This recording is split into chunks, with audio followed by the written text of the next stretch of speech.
श्रीमान् वेङ्कटनाथार्यः कवितार्किककेसरी वेदान्ताचार्यवर्यो मे सन्निधत्तां सदा हृदि गुरुभ्यः तद्गुरुभ्यस्य नमो वाकमदीमहे प्रणीमहे च तत्राद्यौ दम्पती जगदाम्पति ज्ञानानन्दमयं देवं निर्मलस्फटिकाकृतिम् आधारं सर्वविद्यानां हयग्रीवमुपास्महे वेदान्तगुरुमुखार्जितवागीशपदारविन्दमधुपाणिं श्रीब्रह्मतन्त्रकलिजिन्मणिमालां वन्दिशीयसुमहार्गाम् यो नित्यमच्युतपदाम्बुजयुग्मरुक्मव्यामोहतस्तदितराणि तृणाय मेणे अस्मद्गुरोद्भगवतोऽस्य देहिकसिन्धोः रामानुजस्य चरणौ शरणं प्रपद्ये उपवीतिन ऊर्ध्वपुण्ड्रवन्तं त्रिजगत्पुण्यफलं त्रिदण्डहस्तं शरणागतसात्तवाहमीडे शिखया शेखरिणं पतिं यतीनां श्रीयःपतिயான பகவான் அவதாரம் பண்றதே தர்ம சம்ஸ்தாபனார்த்தம் அப்படின்னு கண்ணனே சொல்லியிருக்கார். பரித்ராணாய சாதுனாம் விநாசாய சதுஷ்டுதாம் தர்ம சம்ஸ்தாபனார்த்தாய சம்பவாமி யுகே யுகே. சாது ரக்ஷணம் துஷ்ட நிகிரகம். ஆனாலும் இப்பேற்பட்ட அவதாரங்களோட ஆச்சாரியர்களாக அவதரித்து இந்த லோகத்துக்கு நல்ல சத்கதியை காட்டுறதுக்காக ஆச்சாரியர்களாகவும் பகவானே அவதரிக்கிறார். ஆழ்வார்கள் அப்படின்னு பார்த்தாலும் அபர தசாவதாரம் அப்படின்னு தான் சுவாமி தேசிகன் எடுத்து சொல்றார். அப்படி ஆச்சாரியர்களும் பகவானுடைய சங்கல்பத்தினால அவதரிக்கிறார். அதுல நம் சம்பிரதாயத்துல ஸ்ரீ பாஷ்யக்காரர் அப்படின்ற ஆச்சரியமான ஆச்சாரியர். யதிராஜ சப்ததி நம்ம பார்க்க போறோம். அதுலயே இந்த ஸ்லோகம் வரும். மணிமாலையாக ஒரு ஆச்சாரிய பரம்பரைய மணிமாலையாக கோத்தா அதுல நடுநாயகமாக இருக்கிறது சாட்சாத் ஸ்ரீ பாஷ்யக்காரர் ராமானுஜர். அப்படின்னா ராமானுஜருக்கு மின் ஆச்சாரியர்கள் ஒரு பக்கம், ராமானுஜருக்கு அப்புறம் வர ஆச்சாரியர்கள் ஒரு பக்கம், இவர் நடுவுல இருக்கார். சித்தாந்த ஸ்தாபகர். நம்ம சம்பிரதாயத்தை ஸ்ரீ வைஷ்ணவ சம்பிரதாயத்துல விசிஷ்டாத்வைத்தம் அப்படின்றத ஸ்தாபிச்சவர் ஸ்ரீ பாஷ்யக்காரர். விசிஷ்டாத்வைத்தம் முன்னாடியிலிருந்தே இருக்கு, ஆனா அதை ஸ்தாபனம் பண்றது இந்த விஷயத்தெல்லாம் நம்ம பார்த்துட்டு வரப்போறோம். அப்பேற்பட்ட சாட்சாத் ஸ்ரீ பாஷ்யக்காரர் ராமானுஜர் பத்தியாக சுவாமி தேசிகன் அருளி செய்த யதிராஜ சப்ததி அப்படின்ற இந்த ஸ்தோத்திர பாடம் நம்ம மேற்கொண்டு மாலோலன் அனுகிரகத்திலையும் ஆச்சாரியர் அனுகிரகத்திலையும் நம்ம பார்க்க போறோம். ஏற்கனவே கத்தியத்திரையும் பார்த்தோம். அந்த கத்தியத்திரயத்தை அதுவும் சுவாமி தேசிகனுடைய வியாக்கியான பரமாக பார்த்தோம். எவ்வளவு சுவாமி தேசிகன் ஸ்ரீ பாஷ்யக்காரருடைய கிரந்தங்களை அனுபவிச்சிருக்கேர் அப்படின்னு அதுலயே தெரியும்.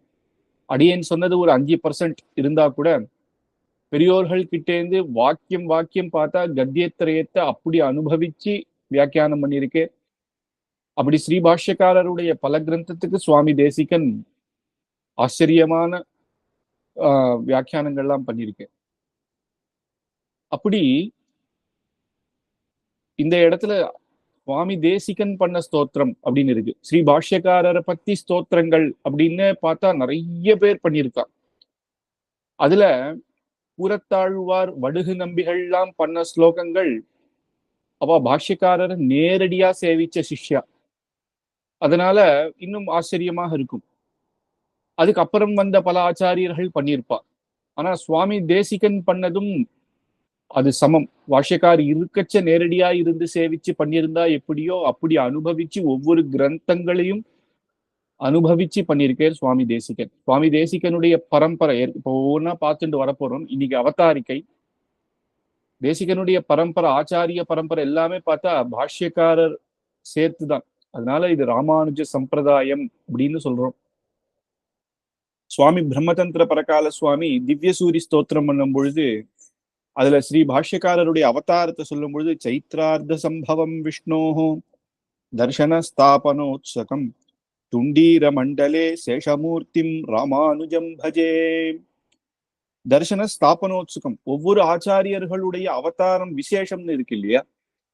பகவானுக்கும் அவதார விசேஷம். ராமா அவதாரத்துல என்ன பண்ணார்? தர்மத்தை காட்டவே அவதாரம். கிருஷ்ணாவதாரத்தை சௌலபியம், அப்படி ஒவ்வொருத்தரோட அவர் பழகிற விதத்தை காட்டுறதுக்கே, அந்த மாடு மேய்க்கிற பசங்களோட அவர் விளையாடுறதும் அப்படி சௌலபியமா இருக்கிற விஷயத்த அதிகமாக காட்டுகிறார். அப்படி ஒவ்வொரு அவதாரத்திலையும் விசேஷ காரணங்கள் இருக்கு. நரசிம்மாவதாரம் அப்படின்னு எடுத்தா பக்த வாக்க சத்தியம் பண்ணணும் அப்படின்னு, சத்தியம் விதாத்தும் அப்படின்னு பிரகலாதனுடைய வாக்கு போய் போகக்கூடாது அப்படின்னு அவதாரம் பண்றது. அப்படி ஒவ்வொரு விசேஷ அவதாரம் இருக்கு. ராமானுஜரிய அவதார விசேஷம் என்ன அப்படின்னா தர்சனம், நம்மளுடைய சம்பிரதாயத்தை ஸ்தாபனம் பண்றதுதான். அப்போ அது எப்பேற்பட்ட விசேஷம் பாருங்க. இன்னைக்கு கூட நம்ம சொல்றோம், ஸ்ரீ பாஷ்யக்காரருக்கு கோவில்கள்ல மரியாதை போது பார்க்கலாம், தரிசன ஸ்தாபகரான ஸ்ரீ பாஷ்யக்காரர் அப்படின்னு மரியாதை ஆகும். அப்ப இந்த தரிசனம் விசிஷ்டாத்வைத சித்தாந்தத்தை ஸ்தாபனம் பண்ணவர். சைத்ரார்த்த சம்பவம் அப்படின்னு கண்ணனுடைய அவதாரத்தை எடுக்கும் பொழுது சுவாமி தேசிகன் அங்க சம்பவம் தாம ஜெயந்தி, சம்பவம் தாம வைஜெயந்தி விபூஷணம் அப்படின்னு சம்பவம் அப்படின்னு போறார். அப்படின்னா ஒரு ஆச்சரியமான விசேஷம். அங்க கண்ணன் அவதரித்தா போலயே ஸ்ரீ பாஷ்யக்காரர் சைத்ரார்த்த சம்பவம், சித்திர மாசம், அப்ப ஆருத்ரா நட்சத்திரத்துல ஸ்ரீபெரும்பூதூர் அப்படின்ற அற்புதமான திவ்ய தேசத்துல அவதரிக்கிறார். திவ்ய தேசம்னா 108 திவ்ய தேசம்னு வச்சுக்க வேண்டாம், இப்பேற்பட்ட ஆச்சாரியர்கள் அவதரித்ததும் அப்படி ஒரு திவ்ய தேசம் தான். சைத்ரார்த்த சம்பவம் கிருஷ்ணனுடைய அவதாரத்துக்கு மாதிரி இங்க போட்டிருக்கிறேன்னா காரணம் என்ன அப்படின்னா, கண்ணன் பகவத்கீதையை சொன்னார். இவர் அதை விஸ்தாரமாக கண்ணனுடைய திருவுள்ளம் என்ன அப்படின்னு அதை ஆச்சரியமா வியாக்கியானம் பண்ணி நமக்கு அனுகிரகிச்சிருக்கு. இப்ப இதர மதங்கள்லாம் கொஞ்சம் கொஞ்சம் வித்தியாச பேதங்கள் வந்துடுறது இல்லையா? அப்ப கிருஷ்ணனுடைய திருவுள்ளம் எப்படி இருக்குமோ அதுல என்ன அப்படின்னு கீதத்தின்னு சாரமா ஆச்சரியமான வியாக்கியானங்கள் ஸ்ரீ பாஷ்யக்காரர் பண்ணியிருக்கு. அப்புறம் துண்டீர மண்டலே அப்படிங்கும் பொழுது அதுதான் ஸ்ரீபெரும்பூதூர் அப்படின்ற துண்டீர மண்டலம் அப்படின்னு சொல்லுவா. சேஷமூர்த்தியும் சாட்சாத் அதிசேஷனுடைய அவதாரம். நின்றான் கொடையாம் இருந்தான் சிங்காசனமாம்னு அதிசேஷன் எப்படியெல்லாம் பகவானுக்கு கைங்கரியம் பண்றாரோ இவர் ஸ்ரீ பாஷ்யக்காரராக அவதரித்தும் அப்பேற்பட்ட திவ்ய தேசங்கள்ல கைங்கரியம் பண்ணிட்டு வரே. ராமானுஜம் பஜே, அப்பேற்பட்ட ஸ்ரீ ராமானுஜருக்கு நமஸ்கரிக்கிறேன் அப்படின்னு. கேசவ சோமயாஜி காந்திமதி அப்படின்ற அற்புதமான தம்பதிகளுக்கு இவர் அவதரித்தார். காந்திமதி பூமி பிராட்டி அப்படின்னு சொல்லுவோம் இன்னொரு பேர். அந்த பூமி பிராட்டி யார் அப்படின்னா சாட்சாத் திருமலை நம்பிகளுடைய தங்கை. அப்ப ராமானுஜருக்கு பூர்வாசிரமத்துல சொந்த மாமா யார் அப்படின்னா திருமலை நம்பிகள். திருமலை நம்பிகள் ஆளவந்தாருடைய சிஷ்யர். அப்படி இப்பேற்பட்ட சம்பிரதாயத்துல அவதரித்து மேற்கொண்டு 16 வயசுக்குள்ள அத்தனை கிரந்தங்களும் கத்துண்டு மேற்கொண்டு அத்வைத்த பாட்டம் படிக்கணும். விசிஷ்டாத்வைத்த சித்தாந்தத்தை ஸ்தாபனம் பண்றணும் அப்படின்னா வெறும் நம்ம சம்பிரதாயத்து பெரியோர்களை மட்டும் தெரிஞ்சுட்டா போறாது, இதர மதங்களையும் தெரிஞ்சுட்டாதான் அப்ப அதை நம்ம கண்டிக்க முடியும். அது தெரியாமலேயே தப்பு. இப்பெல்லாம் சில பேர் என்ன சொல்றோம், அது தப்பு அது தப்பு, எதனால தப்பு ஏன் அப்படின்றத விஸ்தாரமா சொல்லணும் அப்படின்னா எல்லா சம்பிரதாயத்திலும் நம்ம தெரிஞ்சுக்கணும்.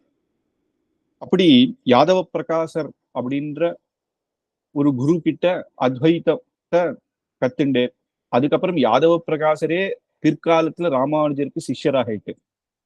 அப்படி பல விசேஷங்கள் ஸ்ரீ பாஷ்யக்காரருடைய சரித்திரத்தை விஸ்தாரமாக பார்க்கணும் அப்படின்னா ரொம்ப விசேஷமாக இருக்கும். அவருக்கு எதிராஜர் அப்படின்னு சாட்சாத் தேப்பெருமாளே கூப்பிட்டிடம். எதிராஜன் அப்படின்னு ஒண்ணுதான் அவர் சன்னியாசாசிரமத்தை ஸ்வீகரிச்சார். எதிகளுக்கெல்லாம் ராஜா. அனுஷ்டானங்கள்ல இன்னைக்கு எல்லாரும் அனுஷ்டிக்கணும் அப்படின்னா எதிராஜருடைய சரித்திரங்களை பார்த்து தெரிஞ்சுட்டுதான் இப்ப இருக்கிற எதிகள் எல்லாரும் அதை அனுஷ்டிச்சுண்டு வரான். உடையவர் அப்படின்னு ரங்கநாதனே அவருக்கு அப்பேற்பட்ட விருதை கொடுத்தார். திருக்கோஷ்டியூர் நம்பி அப்படின்னு அவருக்கு மந்திரார்த்தங்களை விசேஷமாக சொன்ன ஆச்சாரியன் அவர்தான் இந்த தரிசனத்துக்கு ராமானுஜ தரிசனம் அப்படின்னே பேர் வச்சார். ஏன்னா மந்திரங்கள் ரகசியமாக சொல்லணும், மந்திரா அர்த்தங்களை இது யாருக்கும் சொல்லக்கூடாது அப்படின்னு அவர் இவருக்கு போதிக்க, மந்திரார்த்தத்தை எல்லாருக்கும் தெரிஞ்சுக்கணும், எல்லாரும் உஜ்ஜீவனம் பண்ணலாம் அப்படின்னு மந்திர அர்த்தத்தை மட்டும் எல்லாருக்கும் சொன்னேராம். அப்ப அவர் கேட்டே, குரு வாக்கு நான் சொன்ன கூடாதுன்னு நீ சொன்னியே, அப்ப அதுக்கு நரக்கம் அல்லவா அப்படின்னா, எல்லாரும் உஜ்ஜீவிச்சு நான் நரக்கத்துக்கு போனாலும் பரவாயில்லை அப்படின்னு ஒண்ணு ரொம்ப சந்தோஷப்படுறேன் திருக்கோஷ்டியூர் நம்பி. அப்போ இது ராமானுஜ தரிசனம் அப்படின்னு இந்த சம்பிரதாயத்துக்கு பேர் வைக்கிறேன். அங்க கூட திரு மந்திரத்தை பாஷ்யக்கார் எல்லாருக்கும் சொன்னேரா அப்படின்னா, மந்திரங்கள் ஆச்சாரியர் சிஷ்யால கூட்டு தனியா தான் சொல்லுவான். அப்பதான் அந்த மந்திரத்துக்கு பெருமை. நம்ம இப்பெல்லாம் கேசட்டு போட்டுடுறா காயத்ரி மந்திரம்லாம், ஆனா அப்படி சொல்லக்கூடாது. நம்ம அது மனசுலயே தான் ஜபிக்கணும், இன்னொருத்தருக்கு உபதேசம் பண்ணணும். ஆனா இங்க சொன்னது மந்திர அர்த்தத்தை தான். அது சில பேர் அதை மாத்தி எழுதுறா. ஆனா மந்திரார்த்தத்தை தான் ஸ்ரீ பாஷ்யக்காரர் எல்லாருக்கும் சொன்னேர் உஜ்ஜீவனம் பண்ண அப்படின்னு. அப்புறம் ஸ்ரீ பாஷ்யக்காரருடைய கிரந்தங்கள் அப்படின்னு பார்க்கும்பொழுது நவ கிரந்தங்கள் பண்ணிருக்கேன். அதுல நம்ம அகோபில மட்டம் மைசூர் அப்பேற்பட்ட அவளுடைய அடியனுக்கு கொடுத்த கைங்கரியத்தினால நம்ம 3 கத்தியத்தை பார்த்தோம். சரணாகதி கத்தியம், வைகுண்ட கத்தியம், ஸ்ரீரங்க கத்தியம். இதை அனுபவிச்சோம். மிச்சதெல்லாம் காலக்ஷேப கிரந்தமாக இருக்கு. உபன்யாச ரீதியில சொல்ல முடியாது, பெரியவா கிட்ட காலக்ஷேபம் பண்ற மாதிரி. அதுல பிரம்மசூத்திரத்துக்கு பாஷ்யமாக ஸ்ரீபாஷ்யம் பண்ணேர்.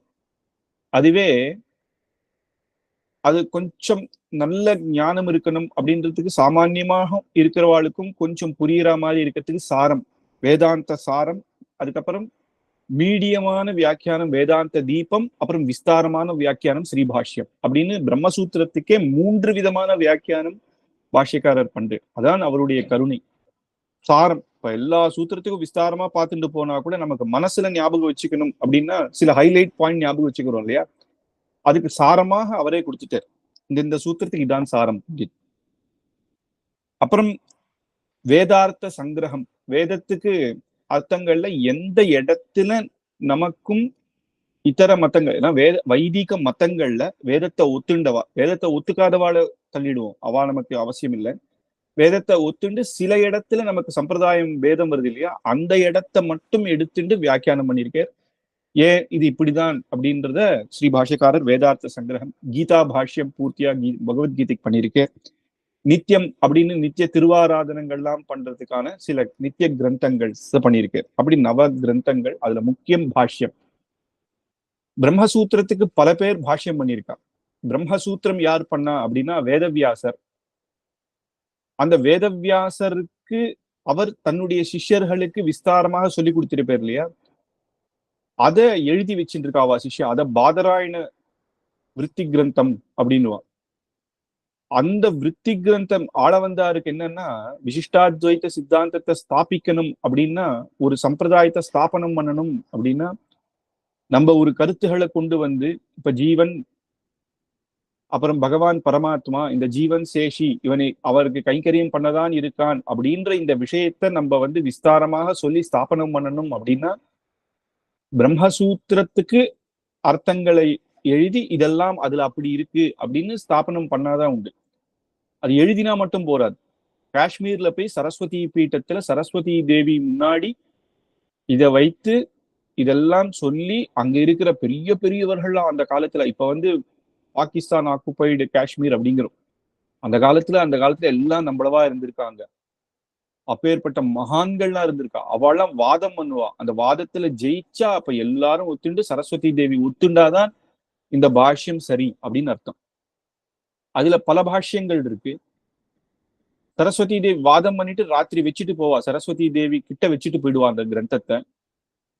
அத மறுநாள் காத்தால வந்து பார்க்கணும். பார்த்தா அது சரஸ்வதி தேவி திருவடிண்ட இருந்ததுன்னா சரஸ்வதி தேவி ஒத்துக்கிறா, இதுல சிலதெல்லாம் நல்லா இருக்கு அப்படின்னு அர்த்தம். மனசு கிட்ட வச்சுண்டா அப்படின்னு என்ன அர்த்தம்னா சந்தோஷப்படுறா, இது இது கொஞ்சம் அதிகமாக 90% ஒத்து போறது அப்படிங்கிற மாதிரி. அப்போ ஸ்ரீ பாஷ்யக்காரர் தன்னுடைய பாஷ்யத்தை பண்ண உடனே அங்க போய் சரஸ்வதி தேவி கிட்ட சமர்ப்பிச்சு மறுநாள் கார்த்தால வந்தா எப்படி இருக்குன்னா, அதுதான் கிருஷ்ண பிரம்மதந்திர பிரகால சுவாமி ஸ்தோத்திரமா சொல்றார். பாஷ்யம் யஸ்ய நிசம்ய லக்ஷ்மண முனேஹே கௌதூஹலாத் பாரதி சூத்ரானாம் இதமுத்தமம் விவரணம் நிச்சித்யமானானுகாம் வாகீஷஸ்ய நிஜ பிரியாயாஹ நிகிலான் வேதான் பிரதாதுஹு மூர்த்திஸ்வேன சதார்ச்சிதாம் சமதரத்து யஸ்யைவ ஜீயான் முனிஹி. அப்பேற்பட்ட பாஷ்யக்காரருக்கு ஜெயன். எப்பேற்பட்ட பாஷ்யக்காரனா, பாஷ்யம் எஸ்ய நிசம்ய லக்ஷ்மண முனேய, பாஷ்யத்தை பண்ணி மறுநாள் போய் பார்க்கும்போது சரஸ்வதி தேவி தன்னுடைய சிரசுல வச்சிருந்தாலாம். அப்படின்னா அந்த பாஷ்யம் எப்பேற்பட்டதுன்னு பாத்துக்கணும். இதுதான் வியாசர் திருவுள்ளம் பற்றி அந்த சூத்திரங்கள் எழுதும் போது இந்த அர்த்தத்தை தான் அப்படின்னு, இதுதான் சரியான அர்த்தம். பாஷ்யம் எஸ்ய நிசம்ய கௌதூஹலாத் பாரதி, சிரசுல வச்சிருந்தான்னா குதூகலம், சந்தோஷப்பட்டா இல்ல, குதூகலாத் பாரதி சூத்திரானாம் இதம் உத்தமம். இருக்கிற சூத்திரங்கள்லயே பிரம்மசூத்திரத்துக்கு பண்ண வியாக்கியானங்கள்லயே இதுதான் ரொம்ப உத்தமம் அப்படின்னு. ஏன்னா வேதத்துல 3மே சொல்லப்பட்டிருக்கு. பேதம் சொல்லப்பட்டிருக்கு, அபேதம் சொல்லப்பட்டிருக்கு. ஆனா எப்ப எந்த இடத்துல பேதம் இருக்கு, எந்த இடத்துல அபேதம் இருக்கு, இதெல்லாம் சமன்வயப்படுத்தி ஒரு பகுதி மட்டும் எடுத்துட்டு வியாக்கியானம் பண்ணாம எல்லாத்தையும் எடுத்து சமன்வயப்படுத்தின பாஷ்யம் அப்படின்னு பார்த்தா சாக்ஷாத் ஸ்ரீ ராமானுஜருடைய பாஷ்யம் தான். அதனாலதான் சந்தோஷப்படுறேன். சந்தோஷப்பட்டு என்ன பண்றா அப்படின்னா, தான் திருவாராதனம் பண்ண லட்சுமி ஹயக்ரீவரியே பாஷ்யக்காரர் கொடுக்குறாள். நம்பாத்துல திருவாராதனம் பண்ற பெருமாளை கொடுப்போமா யாராவது? கொடுக்குறா அப்படின்னா என்ன அர்த்தம்னா, இந்த பாஷ்யம் அப்பேற்பட்டது அப்படின்னு அர்த்தம். ஞானத்துக்கு ஞானமூர்த்தி தான் பரிசு. வேற என்ன கொடுக்க முடியும்? துட்டு கொடுத்துட முடியுமா? அப்போ அப்பேற்பட்ட ஹயக்ரீவரை கொடுக்குறா அப்படி. அப்படி கிரந்தங்கள்ல வசத்தி இந்த ஸ்ரீ பாஷ்யம். நம்ம சம்பிரதாயக்காரா ஒரு வாட்டியாவது நம்மளுடைய ஆச்சாரியர்கள் கிட்ட ஸ்ரீபாஷ்யத்தை காலக்ஷேபம் பண்ணும். ஒரு வாட்டியாவது எல்லா சூத்திரத்தையும் அவகிட்ட உபதேசம் வாங்கிட்டு எவ்வளவு புரியுறதோ புரியலையோ, ஆனா ஒரு வாட்டி ஏன்னா இந்த சம்பிரதாயத்துல நம்ம பிறந்து அதை விட்டுட முடியாது. அதை ஒரு வாட்டியாவது நம்ம கேட்கணும். அதுக்கப்புறம் பகவானுடைய அனுகிரகம் அது நமக்கு புரிஞ்சு நம்ம மேற்கொண்டு அதை அனுபவிச்சு படிக்கிறோம். அதெல்லாம் பகவானுடைய அனுகிரகம். ஆனா ஒரு வாட்டியாவது பாஷ்யக்காரர் பண்ணது, அது பிரமாணத்துக்காக ஸ்ரீ பாஷ்யக்காரர் பண்ணது. பிரமேயத்துக்காக என்ன பண்ணார் அப்படின்னா, பிரமேயம் அப்படின்றது சாட்சாத் பகவான். பகவானை பத்தி சொல்லக்கூடியது பிரமாணம். வேதம், இப்பேற்பட்ட சூத்திரங்கள், பாஷ்யங்கள், பிரபந்தம், இதெல்லாம் பிரமாணம் அப்படின்னு சொல்றோம். பிரமேயம் என்ன? இந்த பிரமாணங்களால சொல்லப்பட்டது சாட்சாத் பகவான். அந்த பிரமேயத்துக்காக என்ன பண்ணார் அப்படின்னா, காஞ்சிபுரம் தேப்பெருமாள் கிட்ட அவர் அனுபவிச்சு கைங்கரியம் பண்ணார். முக்கியமான திவ்ய தேசங்கள் அப்படின்னு பார்த்தா கோவில், திருமலை பெருமாள் கோவில், அப்புறம் மேல்கோட்டை, 4 திவ்ய தேசம் நம்ம ஸ்ரீ வைஷ்ணவ சம்பிரதாயத்துக்கு ரொம்ப முக்கியமாக இருக்கு. அப்ப தேப்பெருமாள் சன்னதியிலேயே சின்ன வயசுல எல்லாம் கைங்கரியம் பண்ணேர், தீர்த்த கைங்கரியம் பண்ணேர். திருவேங்கடமுடியான்னா சங்க சக்கரத்தை வந்து தன்னுடைய பக்தனுக்கு தொண்டமான் சக்கரவர்த்தி கொடுத்துட்டேராம். எல்லாரும் வந்து இவர் வந்து சாட்சாத் நாராயணனே கிடையாதுட்டாலாம். ஒருத்தர் யாதேதோ அவாவா தெய்வம் அப்படிங்கிறார். அப்ப ஆச்சாரியர்கள் ஆழ்வார்கள்லாம் மங்களாசாசனம் பண்ண பெருமாள் இப்ப இன்னைக்கு திருவேங்கடமுடியானே கிடையாது அப்படின்னு மத்த மதங்கள் மனுஷர்கள்லாம் போட்டி போடும்போது ஸ்ரீ பாஷ்யக்காரர் ராமானுஜர் தான் திருப்பியும் அந்த திருவேங்கடமுடியான் கையில சங்க சக்கரத்தை கொடுத்து அவரை நமக்கு திருப்பி காட்டி கொடுத்து இன்னைக்கு நம்ம எல்லாம் திருவேங்கடமுடியான அனுபவிக்கிறோம் அப்படின்னாலே ராமானுஜர் இருக்கிறதுனாலதான். ஸ்ரீரங்கம் கேட்கவே வேண்டாம். ஸ்ரீரங்கத்துல இருந்து எவ்வளவு கைங்கரியம் பண்ணியிருக்கேன். கிருமி கண்ட சோழன்லாம் கஷ்டத்தை கொடுக்கும் பொழுது அங்கேருந்து மேல்கோட்டை பக்கம் போய் அதுக்கப்புறம் இங்க வந்து திருப்பியும் இன்னைக்கு ஸ்ரீரங்கத்துல நடக்கிற அத்தனை உற்சவம், அத்தனை கிரமங்கள்லாம் பார்த்தா பாஷ்யக்காரர் நிர்வாகம் பண்ணதுதான். அவ்வளவு கைங்கரியங்கள் பண்ணியிருக்கார். ஸ்ரீரங்கம் அப்பேற்பட்ட நம்ம ஸ்ரீ வைஷ்ணவர்களுக்கு முதல் திவ்ய தேசமாக இருக்கக்கூடியது. கேபிட்டல் சிட்டின்னே சொல்லலாம், ஸ்ரீ வைஷ்ணவ கேபிட்டல் சிட்டி அப்படின்னு. அப்புறம் மேல்கோட்டை திருநாராயணபுரம் பெருமாள் இன்னைக்கு இருக்கார் அப்படின்னா அதுக்கு காரணம் பாஷ்யக்காரர் தான். அவர் வந்து பல யுகங்கள் இருந்திருக்கார். அவர் ராமப்பிரியன்னு பேர். ராமன் ரங்கநாதனை கொடுத்த பிறகு இவரை பிரதிஷ்டை பண்ணி ஆராதனம் பண்ணியிருக்கார். அதனால ராமனுக்கு பிடிச்ச பெருமாள் ராமப்பிரியன். கிருஷ்ணாவதாரத்திலையும் இவருடைய சரித்திரம் இருக்கு. கிருஷ்ணர் தான் அதுக்கப்புறம் யாதவாத்ரி அப்படின்ற மேல்கோட்டையில அவரை பிரதிஷ்டை பண்ணார். அப்புறம் பல காலம் மூலவர் அங்க இல்லாம அப்படியே போயிட்டார். அப்புறம் ஸ்ரீ பாஷ்யக்காரர் அந்த பக்கமா மேல்நாட்டு பக்கம் எழும் பொழுதுதான் சொப்னத்துல வந்து மூலவர் திருப்பியும் அந்த பூமிக்குள்ளேந்து எடுத்து திருப்பியும் பிரதிஷ்டை பண்ணார். உற்சவ விக்கிரகம் டெல்லி சுல்தான் கிட்ட இருந்ததுன்னு அங்க போய் மறுபடியும் செல்லப்பிள்ளைய இந்த சரித்திரங்கள் எல்லாருக்கும் தெரியும். அப்படி பார்த்தா இன்னைக்கு மேல்கோட்டை நம்ம சேவிக்கிறோம். இன்னைக்கு எதுகிரியில அப்பேற்பட்ட உற்சவங்கள்லாம் நடக்கிறதுன்னா அதுக்கு காரணம் இன்னைக்கு ஸ்ரீபாஷ்யக்காரர் தான். அப்படி இருக்கே. அப்போ இப்பேற்பட்ட ராமானுஜரை பத்தி விஸ்தாரமாகவே நம்ம பண்ணோம். ராமானுஜர் ஸ்ரீபாஷ்யக்காரருக்கு அடியேனால முடிஞ்ச ஒரு 11 பேர் பண்ண ஸ்லோகங்களை தொகுத்து எதிராஜ ஸ்தோத்திர ரத்னமாலா அப்படின்னு பண்ணோம். அதுக்கு நம்ம அனந்த கிருஷ்ணமா கூட அடியனுக்கு ஹெல்ப் பண்ண ரொம்ப. அப்படி பல பேர் எடுத்து வியாக்கியானங்கள் பண்ணி ஒரு புஸ்தகமாவே தொகுத்து போட்டோம். அதுல 2வது பாகம் எதிராஜ சப்ததி வரப்போகுது இந்த சுவாமி தேசிகனுடைய திருநட்சத்திர உற்சவம் சமயத்துல. இப்படி சுவாமி தேசிகன் பண்ண விசேஷம் என்ன? சுவாமி தேசிகன் ராமானுஜரை கொண்டாடுறே விசேஷம் என்ன அப்படின்னா, ஆச்சாரியர்களை எல்லா கிரந்தங்கள்லையும் சுவாமி தேசிகன் கொண்டாடி இருக்கார். அவருடைய எந்த கிரந்தம் எடுத்தாலும் எடுத்த உடனே ஆச்சாரியர்களை கொண்டாடி இருக்கார்.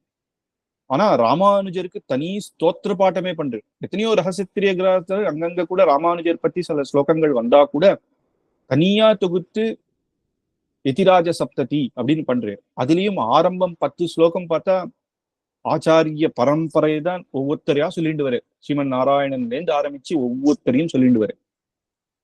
சுவாமி தேசிகன் பண்றது ராமானுஜரை பத்தினா வேற என்ன, சாட்சாத் ராமானுஜருடைய பூர்ண ராமானுஜ தயா பாத்திரம் அப்படின்னாலே சுவாமி தேசிகன் தான். அவருடைய தனியிலேயே இருக்கு, ராமானுஜருடைய தயைக்கு பாத்திரமானவர். அவர் ராமானுஜ தயா பாத்திரமான ஒருத்தர்னாலதானே ராமானுஜருடைய தயை எப்பேற்பட்டதுன்னு சொல்ல முடியும். அந்த தயைக்கு நம்ம பாத்திரமானதானே நமக்கு அந்த தயையே புரியும். அதனால இந்த கிரந்தம் ரொம்ப வசதி. அது மட்டும் இல்ல, சுவாமி தேசிகனுடைய ஆச்சாரிய பரம்பரை எடுத்துட்டா நேர சுவாமி ராமானுஜருக்கு அப்புறம் திருக்குறுகை பிரான் பிள்ளான் அவர்தான் ஸ்ரீ பாஷ்யக்காரர்கிட்ட உபய வேதாந்தத்தையும் கத்திண்டேர் நேரடியாக. ஸ்ரீபாஷ்யமும் அப்புறம் திருவாய்மொழிக்கான வியாக்கியானமும். திருக்குறுகை பிரான் பிள்ளான் யாருன்னா சாட்சாத் திருமலை நம்பிகளுடைய குமாரர். அவர் திருக்குறுகை பிரான் பிள்ளான். அதுக்கப்புறம் திருக்குறுகை பிரான் பிள்ளான் இருந்து எங்களாழ்வான் இருந்து நடாதூர் அம்மாள் காஞ்சிபுரத்தில் அவருடைய சரித்திரம் பார்த்திருக்கோம். ஸ்ரீ தேசிகன் குழந்தையாக இருக்கும் போதே அனுகிரகம் பண்ணேர். அப்ப நடாதூர் அம்மாள் கிட்டேந்து அப்புள்ளார் சுவாமி தேசிகனுடைய சொந்த மாமா, அப்புள்ளார் கிட்டேந்து சுவாமி தேசிகன் பார்த்தோன்னா ஸ்ரீபாஷ்யமும் திருவாராயிரப்படி இந்த 2 கிரந்தமும் நேரடியாக ராமானுஜர் பரம்பரையில வருது சுவாமி தேசிகனுக்கு தான். அப்பேற்பட்ட உபய வேதாந்தமும் நேரடி பரம்பரை. திருக்குறுகை பிரான் பிள்ளான் விசேஷம் என்னன்னா அவர்தான் திருவாராயிரப்படியே பண்றாரு. ராமானுஜருடைய அனுகிரகத்துல ராமானுஜர் சொல்லி பூர்த்தி திருவாராயிரப்படி பண்ணி அதை ராமானுஜர் பூர்த்தியாக அதை பார்த்து சந்தோஷப்படுறாரு. அப்போ எப்படி ராமாயணம் லவகுசர்கள் சொல்லும் பொழுது சாட்சாத் ராமனே அதை பூர்த்தியாக கேட்டிருக்கையோ, அதே போல திருவாராயிரப்படிய பூர்த்தியாக அந்த வியாக்கியானங்களை ஸ்ரீ ராமானுஜரே ஒவ்வொரு வாட்டி அப்படி பூர்த்தியா வாசிச்சு சந்தோஷப்பட்டு இது காலக்ஷேப கிரந்தமாக ஏத்துக்கணும் அப்படின்னு சொல்றேன். சுவாமி ராமானுஜர் கடைசியில 74 சிம்ஹாசனாதிபதிகளை ஸ்தாபனம் பண்ற. இந்த சம்பிரதாயம் இன்னும் வசத்தியாக எல்லா திக்குக்கும் செல்லணும் அப்படின்னு நிறைய பேர் ராமானுஜ சம்பிரதாயம் நம்ம இந்த சரணாகதி மார்க்கத்துல எல்லாரும் உஜ்ஜீவனம் பண்ணணும் அப்படின்னு சமாஸ்ரீன பரண்யாசாதிகள் பண்ணிக்கணும் அப்படின்னு 74 சிம்மாசனாதிகள் பண்றாரு. அதுல ஸ்ரீபாஷ்ய சிம்மாசனாதிபதி 4 பேர். அது யாருன்னா திருக்குறுகை பிரான் பிள்ளான், அப்புறம் நடாதூர் ஆழ்வான், கிடாம்பி ஆச்சான், முதலையாண்டான். அந்த 4 பேர். அந்த 4 பேர் ஏன்னா ஸ்ரீபாஷ்யம் பண்ணும் பொழுது அந்த காலத்துல எல்லாம் ஓலைச்சுடி, இந்த காலத்துல அழகா பிரிண்டிங் போட்டு 1000 புக்கு கொடுத்துடலாம். அந்த காலத்துல ஓலைச்சுடினால 4 ஓலைச்சுடி தான் அதை காப்பி பண்ணலாம், ஒண்ணுத்துல இருந்து ஒண்ணுத்து எழுதி. அந்த 4 பேர் கையில கொடுத்து நீங்கள் இதை விஸ்தாரமாக சொல்லுங்க அப்படின்னு. அந்த திருவாராயிரப்படி ஒருத்தர் தான் ஒரே வாட்டி தான் எழுதியிருக்காரு. திருக்குறுகை பிரான் ஒரே ஓலைச்சுடி தான் இருந்தது. அதனால திருக்குறுகை பிரான பிள்ளான் மட்டும் உபய வேதாந்த சிம்மாசனத்தை நீ 2மே சேவிங்கோ அப்படின்னு. 2மே இந்த பரம்பரையில தான் சுவாமி தேசிகனுக்கு நேரடியாக வந்தது. அது பிரமாணத்தினால.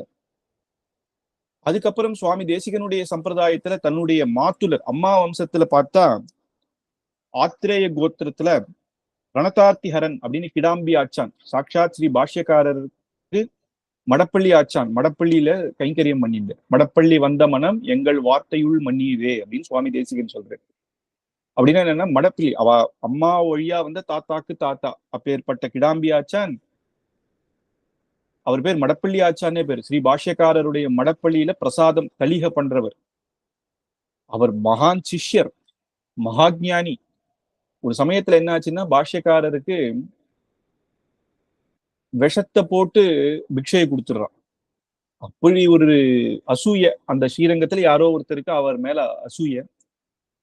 ஆனா அந்த அம்மா மூலமா தானே அவ ஆத்து மாமி மூலமா கொடுக்கணும் இல்லையா? அந்த மாமிக்கு ஒரே கஷ்டம், அப்பேற்பட்ட ராமானுஜருக்கு நம்ம இப்படி பண்ணலாமா அப்படின்னு. ஆனா கணவன் சொன்னது ஒன்றும் பண்ண முடியாம கொண்டு வந்துட்டான். அப்ப எப்பயுமே என்ன அப்படின்னா எத்திகளுக்கு பிக்ஷை சாதிக்கும் பொழுது நம்ம சேவிக்க கூடாது. சேவிச்சுட்டு அவ அந்த பிக்ஷையை எடுத்துக்க முடியாது. அவ பிக்ஷை சாதிச்சுட்டு நம்ம வந்துடணும். அவ ஆகாரம் பூர்த்தியா பிக்ஷை ஏத்துண்ட ஊரது அப்புறம்தான் போய் சேவிக்கணும். இந்த அம்மா என்ன பண்றாலும் அது தெரிஞ்ச விஷயத்தினால பிக்ஷையை சாதிச்சு அப்படியே சேவிச்சிடறாளாம். அப்ப பாஷ்யக்காரன் ராமானுஜன் என்ன நினைக்கிறார், இதை நம்ம இன்னைக்கு ஸ்வீகரிக்கிறதுக்கு இல்லையே, சரி இன்னைக்கு பெருமாளுடைய திருவுள்ளம் அப்படிதான் போல அப்படின்னு காவேரி கரையா அதை போய் கொட்டச்ச மீன்கள்லாம் அதை சாப்பிட்டு செத்து போயிடுதான். அதை பார்த்த உடனே தெரிஞ்சு எடுத்தவருக்கு ஓஹோ இதுக்குதான் அந்த அம்மா சேவிச்சிருக்கா நம்மளை காப்பாத்ததா. அப்படியா இருந்தாலும் ஒரு ஸ்ரீ வைஷ்ணவர்களுக்கு என் மேல விஷம் கொடுக்கிற அளவுக்கு நான் அவாகிட்ட என்ன அபச்சாரம் பண்ணேன் அப்படின்னு கண்ணுல ஜலம் விடுறேன் நான். இப்படி பண்ணிட்டேனே, அவளுக்கு நான் என்ன பண்ணேனோ அப்படின்னு. அப்பதான் திருக்கோஷ்டியூர் நம்பி அங்கேருந்து வர, திருக்கோஷ்டியூர்ல இந்த விஷயம் தெரிஞ்சு கிளம்பி வர. 3 நாள் இவர் ஆகாரம் எடுத்துக்காம காவேரி கரையில இருக்கு. அவர் வந்த உடனே மட்ட மத்தியானம் வெயில். அவர் ஆளவந்தாருடைய சிஷ்யர், இவருக்கு குரு. அதனால இவர் ஓடி போய் சேவிக்கிறார். பெரியவாளை சேவிக்கும் பொழுது அவ போரும்னு சொல்ற வரைக்கும் சேவிக்கணும். நம்ம கூட இப்ப ஆச்சாரியர்களை போய் சேவிக்கும் போது அவ போரும்னு சொல்ற வரைக்கும் சேவிச்சுட்டே இருக்கணும். அப்படி இவர் சேவிச்சுட்டே இருக்காராம். வெயில் வெயில் கொளுத்துறது. பாஷ்யக்காரர் சக்கச்சவேல் இருப்பேர். அந்த திருமேனி அந்த காவேரி மணல்ல பட்டு பட்டு சிவப்பா இருக்கு. அப்ப இந்த கிடாம்பி ஆச்சான்னு சொன்னாராம், போரும்னு சொல்லுமே, எங்க ஆச்சாரியனுக்கு தேகம் குதிக்கிறது அப்படின்னு. அப்ப அங்க இருந்தவாள்லாம் பார்த்து அப்ப அவர் திருக்கோச்சியம் சொன்னாராம், இனிமேல் இவர் தான் உனக்கு பிக்ஷை சாதிக்கணும். ஏன்னா உன் திருமேனி மேல அவ்வளவு பக்தி, அவர் ஆச்சாரியன் தேகம் சுடுறதுன்னு நினைக்கிறாருன்னா இனிமேல் இவர் இந்த விஷத்தை போட மாட்டேன். அதனால கருணைதான் ராமானுஜருக்கு இனிமேல் இந்த மாதிரி நடக்கக்கூடாதுன்ற எண்ணத்தை அவர் பார்த்து பொறுத்து இவர்தான் இது பண்ணேர்னு அன்னியிலிருந்து அவர் மடப்பள்ளி. அப்ப மடப்பள்ளியில இருந்தா ஒரு சௌகரியம். சுவாமியை எப்பயுமே தனியா சேவிச்சா ஒரு சௌகரியம். அப்ப நமக்கு வந்த சந்தேகங்கள்லாம் கேட்கலாம். அவர் ரகசிய அர்த்தங்கள்லாம் சொல்லுவார். அந்த சமயம் 1 மணி நேரம் இருக்கு இல்லையா, அப்ப ஏதாவது கேட்டா சுவாமி அப்படியே மடப்பள்ளி எழுச்சு ரகசியமா இது என்ன இது என்னன்னு கேட்கும்போது ரகசியார்த்தங்கள்லாம் சொல்லுவேன். அப்படி அந்த கிடாம்பி ஆச்சான், அவருடைய குமாரர் ராமானுஜ பிள்ளான், ஸ்ரீ ரங்கராஜாச்சாரியர். அந்த ரங்கராஜாச்சாரியருக்கு ஒரு பொண்ணு ஒரு பையன், அப்புள்ளார் தோத்தாரம்பா. அந்த தோத்தாரம்பாவுக்கு அவதாரம் பண்ணவர் சுவாமி தேசிகன். அதனால அப்புள்ளார்கிட்டயே இவர் கத்துண்டார், சொந்த மாமா கிட்டேயே பூர்த்தியாகும். அப்படி பார்க்கும் பொழுது இந்த ரகசிய கிரந்தமும், அதனாலதான் மடப்பள்ளி வந்த மனம். எங்க சுவாமி தேசிகன் சொல்றது, என்னுடைய கிரந்தங்கள்லாம் அப்படியே புலிகோர மாதிரி வாசனை வருமா. என்ன அப்படின்னா, மடப்பள்ளியிலேருந்து வந்தது இந்த விஷயங்கள்லாம். எங்க தாத்தா அப்படி கத்துன்னு வந்தது. உபய வேதாந்தம் பார்த்தா பிள்ளான் வழியாக வந்தது. எதுவுமே பாஷ்யக்காரருக்கு நேரடியா சம்பந்தம் சுவாமி தேசிகனுக்கு உண்டு. அந்த பரம்பரையில இன்னைக்கு நம்ம எல்லாம் இருக்கும். அப்படி அதனால சாட்சாத் தேசிகன் எப்படி விஸ்தாரமாக இந்த சப்தத்தியை பண்ணிருப்பேர் அப்படின்றதுக்கு ஒரு அவதாரிக்கை. இப்ப நாளையில இருந்து பார்க்க போற ஒவ்வொரு ஸ்லோகமும் எப்படி அனுபவிச்சு நமக்கு அனுகிரகம் பண்ணிருக்கேர் அப்படின்றது தெரியும்.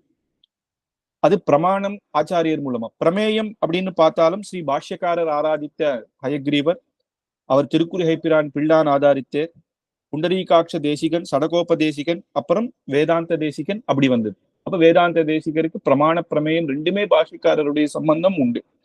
அதே போல பாஷ்யங்கர் தேசிகன் சரித்திரம் பார்த்தாலும் காஞ்சிபுரத்துல சின்ன வயசு பால்யம் பூரா இருந்தேர். அப்புறம் ஸ்ரீரங்கத்துல இருந்தேர். திருமலைக்கு வந்து பெருமாள் சேவிச்சிருக்கேன். மேல்கோட்டை பக்கம் வந்து கொஞ்ச நாள் இருந்தேர். அங்க திருப்பியும் ஸ்ரீரங்கத்துல கலகம் வந்தது. இந்த சமயம் முகல் ராஜ்யத்தினால வந்தது, அப்போ சோழ தேசத்து ராஜ்யத்தினால வந்தது. அப்போ இவா 2 பேருடைய சரித்திரம் ஒரே மாதிரிதான் டிராவல் ஆகும். இன்னும் சொல்ல போனா திருக்குமாரர் என்ன சொல்றேன்னா, சுவாமி தேசிகனை சொல்லும் பொழுது அவர் சாட்சாத் வெங்கடேஷா வதாரோயம் தத் கண்டாம் ஸ்ரோதபாவேத் யதீந்திரா ஸ்ரோதவேத்யேயம் விதர்க்கியாயாஸ்து மங்களம். சாட்சாத் திருவேங்கடமுடியானே தான் தேசிகன். திருவேங்கடமுடியானே அவதாரம் பண்ணலான, ஆச்சாரியனாக அவதாரம் பண்ணுவோம் அப்படின்னு தேசிகனாக. அப்ப அந்த சமயமா பார்த்து கண்டா நானும் வரேன்னு சொல்லிட்டான். ஏன்னா வாதியர்களை ஜெயிக்கணும். ஸ்ரீ பாஷ்யக்காரர் நானும் வரேன்னாராம். ஏன் அப்படின்னா, அவர் பாஷ்யங்கள்லாம் பண்ணா கூட இன்னும் விஸ்தாரமாக நிறைய பேருக்கு புரியறதுக்காக சில விஷயங்கள் பண்ணணும் அப்படின்னு தேசிகன் மூலமாக வந்து இதை பண்ணியார். இந்த 3 பேருடைய அவதாரம் சேர்த்தி தான் தேசிகன். அதனால பாஷ்யக்காரருடைய மறு அவதாரம்னே சொல்லலாம். அதனால பாஷ்யக்காரரை பத்தி விஸ்தாரமாக சொல்றேன். இன்னும் சொல்ல போனா 3000 படியில திருத்திய பிரம்மதந்திர சுவாமி சொல்லும் பொழுது, பாஷ்யக்காரர் தானே திருவேங்கடமுடியானுக்கே சங்க சக்கரத்தை கொடுத்தார். அப்புறம் தானே நமக்கு திருவேங்கடமுடியானே தெரிஞ்சது நிறைய பேருக்கு. அப்போ அவர் சொல்றார், அப்ப திருவேங்கடமுடியான் நினைச்சாராம், பாஷ்யக்காரர் நமக்கு பண்ண இப்பேற்பட்ட விசேஷ கைங்கரியத்துக்கு திரும்ப உபகாரம் என்னால் என்ன பண்ண முடியும். அதனால இந்த பாஷ்யக்காரர் சம்பிரதாயத்தை நானும் ஒரு சிஷ்யனாக இருந்து அவருடைய பெருமையை சேர்க்கணும், இந்த சம்பிரதாயத்தை எல்லா இடத்துக்கும் கொண்டு போகணும் அப்படின்னு தானே தேசிகனாக அவதாரம் பண்ணேர் அப்படின்னு எடுத்துக்காட்டு அவதாரிக்கை தேசிகனுடைய அவதாரத்துல. சுவாமி தேசிகரும் தன்னுடைய கிரந்தங்கள் எல்லாம் சொல்றேன். எதி பிரவர பாரதி ரசபரேன நீத்தம் வயஹா அப்படின்னு எம்பெருமானாருடைய ஸ்ரீசூக்தி மொத்தமும் அலசி ஆராய்ந்து அனுபவித்து அதிலேயே தன்னுடைய வாழ்க்கையை மொத்தம் கழித்தேர் அப்படின்னு. தன்னுடைய வாழ்க்கை மொத்தம் என்னன்னா, ஸ்ரீபாஷ்யக்காரர் பண்ண நவகிரந்தத்தை அலசி, ஏன்னா கத்தியத்திலையும் பார்த்தோம் அதை எப்படி விஸ்தாரமாக ஒவ்வொரு வார்த்தைக்கும் அவர் வியாக்கியானம் பண்ணியிருப்பார் தேசிகன். இந்த கிரந்தங்களையே அலசி இப்படியான்னு ஆச்சரியப்பட்டு அனுபவித்து அதை இன்னும் விஸ்தாரமாக ஆக்கி நமக்கெல்லாம் கொடுத்து அப்படியே தன்னுடைய வாழ்க்கையை நான் இது பண்ணேன். நிர்விஷ்டம் யதி சார்வபௌம வச்சசாம் அவ்ரீதிபிர் யவ்வனம் அப்படின்னு திருப்பி திருப்பி அந்த ஸ்ரீசுக்திகளையே நான் சொல்லியே என் காலத்தை நான் கழிச்சேன் அப்படிங்கிறது. அப்படி அவ்வளவு பாஷ்யக்காரர் மேல பிரீத்தி சுவாமி தேசிகனுக்கு. அப்படி விசேஷமாக இப்ப நம்ம பார்த்தோம்.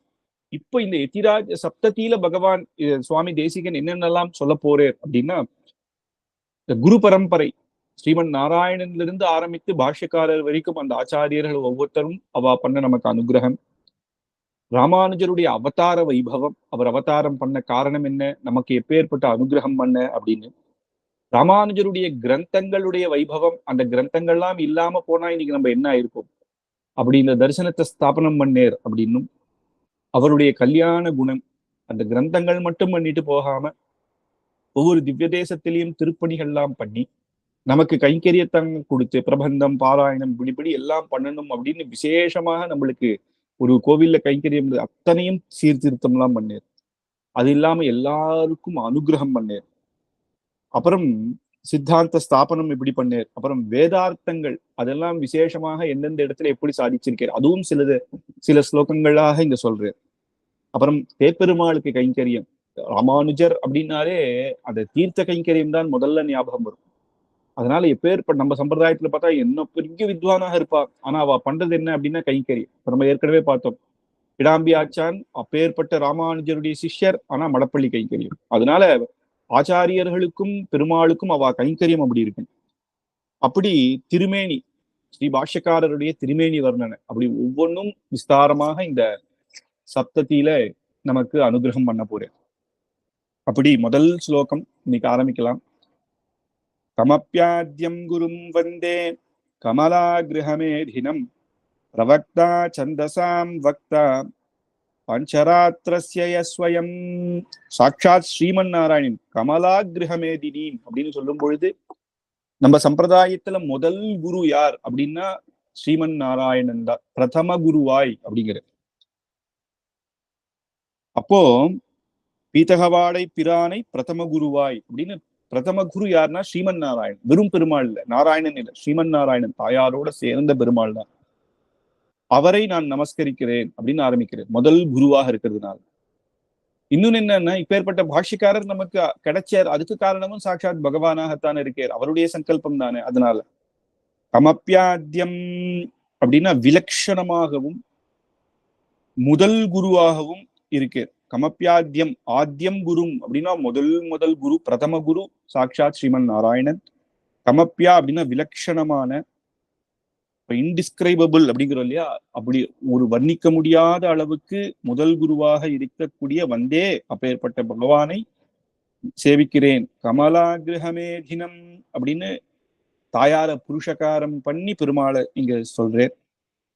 பிரவக்தா இவர் யார் அப்படின்னா யஹா, யார் இவர் அப்படின்னா பிரவக்தா சந்தசாம் பக்தா, சாட்சாத் வேதத்தை நமக்கு கொடுத்து பகவான் சிருஷ்டிய பண்ணி அப்படியே விட்டுள்ள. அம்மா அப்பா குழந்தைய பெத்துட்டா போறாது இல்லையா, சிருஷ்டிய பண்ணி முதல்ல பிரம்மாவை அவர் சிருஷ்டிக்கிறார் நாபி கமலத்திலிருந்து. பிரம்மா கிட்ட மூல சிருஷ்டியை கொடுத்து வேதத்தை கொடுத்து இதுக்கப்புறம் மேற்கொண்டு சிருஷ்டியை நீ பண்ணிண்டு வா அப்படின்னு தான் சொல்றேன். பஞ்சபூதங்கள் இதெல்லாம் பகவான் பண்ணி வச்சுட்டு இப்ப பிரம்மா பண்ண போறது என்னன்னா, இந்த பண்ணதை வச்சு ஒரு காம்பினேஷன், ஒரு மனுஷனோ ஒரு மிருகன்னு பார்த்தா அதுக்கும் கண்ணு இருக்கும், காது இருக்கும், வாய் இருக்கும், அப்படி எல்லாமே சக்ஷு இந்திரியம், இந்த இந்திரியம் ஒண்ணு கம்மியா இருக்கும், ஒண்ணுக்குனால பேச முடியாது, ஒண்ணுக்கு கம்மி ஞானம், ஒண்ணுக்கு அதிக ஞானம் அப்படின்ற இந்த காம்பினேஷன்ஸ் தானே தவிர பிரம்மா புதுசா ஒரு சிருஷ்டின்னு ஒண்ணும் பண்ண போறது இல்லை. பெருமாளுடைய சிருஷ்டியை வச்சு பல காம்பினேஷன்ஸ்ல அவர் கொடுக்குறார். அப்போ அதுக்கு உதவியா இருக்கிறதுக்கு வேதம், அந்த வேதத்தை பகவானே சாட்சாத் அவருக்கு உபதேசம் பண்றாரு. அதுக்கப்புறம் பிரம்மாவுக்கு ஒரு சமயம் கர்வம் வரும் பொழுது அந்த சமயத்துல ஹயக்ரீவராக வந்து திருப்பியும் ரட்சிச்சு மதுகைட்டவர்கிட்ட இருந்து வேதத்தை ரட்சிச்சு கொடுத்து திருப்பியும் பிரம்மாவுக்கு பூர்த்தியாக இந்த வேதத்தை நமக்கு கொடுக்குறாரு.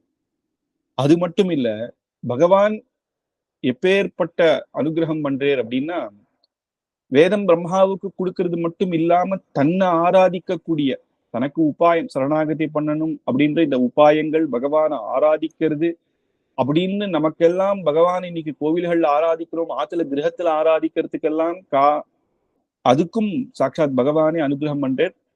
பாஞ்சராத்திர ஆகமத்தை கொடுக்கிறார். அந்த ஆகமம் யாருக்குன்னா பிரம்மாவுக்கு 5 ராத்திரி இதை உபதேசம் பண்றார். அதனால அது பாஞ்சராத்திரம் அப்படின்னு பேர்.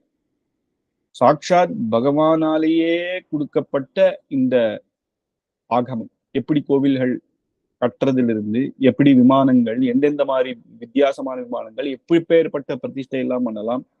இன்னைக்கு நரசிம்மர்லயே பலவிதமான நரசிம்மர்கள் இருக்கு. எந்தெந்த மாதிரியான மூர்த்திகளை பிரதிஷ்டை பண்ணலாம், எப்படி பெருமாள் இருக்கணும், எப்படி திருவாராதனம் பண்ணணும், எப்படி கார்த்தால நெய்வேத்தியங்கள் அப்படின்னு ஒவ்வொரு விஷயமும், பிரம்மோற்சவம், பவித்ரோற்சவம், தோஷங்கள் நடந்தா அதுக்கு என்னென்ன உற்சவம், அத்தியன எல்லா உற்சவங்களும் இந்த ஆகமத்துல பூர்ணமாக இருக்கு. அது நமக்கு எப்படி தெரிய வரும் அப்படின்னா அதை பெருமாளே அனுகிரகிக்கிறார். இதுல இருந்துதான் சரணாகதி, தர்மம், பக்தியோகம் இதெல்லாம் கூட அதுல இருக்கு. ஞான விஷயமானதும் பெருமாளை அடையக்கூடிய விஷயமாகவும் பஞ்சசம்ஸ்காராதிகள் கிரியையும் அதுல சில இடத்துல வருது. அதுல இருந்து பிரமாணம் எடுத்துதான் நம்ம பாஷ்யக்காரர் நமக்கு இதெல்லாம் பண்றோம். அப்படி அவரை அடைய இப்பேற்பட்ட பரம கிருப்பை அந்த பிரம்மாவுக்கு கொடுத்து, பிரம்மா மூலமாக நமக்கு கிடைச்சி இன்னைக்கு நம்ம இந்த கைங்கரியங்கள் எல்லாம் கோவில்ல பண்றோம். அதுக்கு காரணம் ஸ்வயம் அவரே, அவருடைய கருணையே. அதனால வேதத்தை மட்டும் கொடுத்தல, சிருஷ்டியை மட்டும் பண்ணல, வேதத்தை கொடுக்கிறார். அது மூலமாக மேற்கொண்டு சிருஷ்டியை பண்றார். அது மட்டும் இல்லைன்னு அவரை அடையவும் அவர் சொல்லித்தரார். ஏன் அடைய சொல்லித்தரார் அப்படின்னா, எல்லாரும் மோட்சம் இருந்து ஆனந்தம் பெரிய வீடு பெற்று சுகமாக இருந்து, நம்மளுடைய ரூபம் என்ன அப்படின்னா பகவானுக்கு கைங்கரியம் பண்றதுதான். அந்த கைங்கரியம் அது எப்படி எப்படிலாம் பண்ணணும், தாச பாவம் என்ன அப்படின்னு நம்மளுடைய நிலைமையை புரிய வச்சு அவருக்கு கைங்கரியம் பண்ணக்கூடிய அந்த உத்தமமான சிரேஷ்டமான அந்த பரமபதத்தை அடைய அப்பேற்பட்ட அந்த விஷயங்கள், அந்த ஒவ்வொரு அவரோட பெருமாளே அவதரித்து நமக்காக பூமியில வந்திருக்கார். அவருக்கு எப்படி கைங்கரியம் பண்ணணும் அப்படின்னும் அந்த தோஷம் இல்லாத கைங்கரியம் தானே சுயமாகவே அவர் உபதேசிக்கிறார் பிரம்மாவுக்கு 5 ராத்திரி. அதனால பாஞ்சராத்திர ஆகமம்னு பேர். அப்படி இருந்து இதை நமக்கு தர, அதனாலதான் அது விசேஷமா, அதனால அவரையே முதல் குருவா, அதனால குரு ஆயிட்டு இல்லையா, வேதத்தை கூட உபதேசம் பண்ற. வேதம் தான் நமக்கு எல்லாத்துக்கும் மூலம். ஆகமம் அதுலயே இப்ப சரணாகதி இதெல்லாம் வந்துட்டு ஏற்கனவே சொன்னோம். அப்படி பண்ணாலும் அதுக்கு மூலம். அப்ப முதல் குரு யாரு? ஸ்ரீமன் நாராயணன். அந்த இடத்துல மட்டும் நாராயணன் தனியா பிரிக்கல. அதனாலதான் கூரத்தாழ்வாரும் மங்களாசாசனம் பண்ணும்பொழுது லக்ஷ்மிநாத சமாரம்பாம் நாதயாமுன மத்தியமாம் அஸ்மதாச்சாரிய பரியந்தாம் வந்தே குரு பரம்பராம் அப்படின்னு லக்ஷ்மிநாதன் அப்படின்னு தான் பேர். லக்ஷ்மிநாதனோட சேர்ந்து அடுத்தது யார் ஆச்சாரியனா லக்ஷ்மி. லக்ஷ்மி தனியாவும் உருவாட்டி வரா. ஆனா பெருமாள் தனியா கிடையவே கிடையாது. ஏன்னா எப்பயுமே பெருமாளும் தாயாரும் சேர்ந்துதான். ஏற்கனவே நம்ம ஸ்ரீஸ்துதியில விஸ்தாரமாக பார்த்தோம். சிருஷ்டி ஸ்திதி லயம் எல்லாத்தையும் செய்யக்கூடியவள். புருஷகாரம் மட்டுமில்லாத மோட்சத்தையும் பெருமாளோட சேர்ந்து நமக்கு வாங்கித்தரா. அப்படி தாயாருக்கு தான் புருஷகாரம் எக்ஸ்ட்ராவா ஒரு இது இருக்கு, பெருமாளுக்கு அது இல்லை அப்படின்னு நம்ம தாயாருடைய பெருமையை பொத்தம் பார்த்தோம். அதனால அது அடுத்த ஸ்லோகத்திலேயும் வரப்போகுது. கமலாகிரகமே தினம் அப்படின்னு சொல்லும் பொழுது தாயாரோட சேர்ந்து. அதனாலதான் ஆழ்வாரும் மங்களாசாசனம் பண்ணும் பொழுது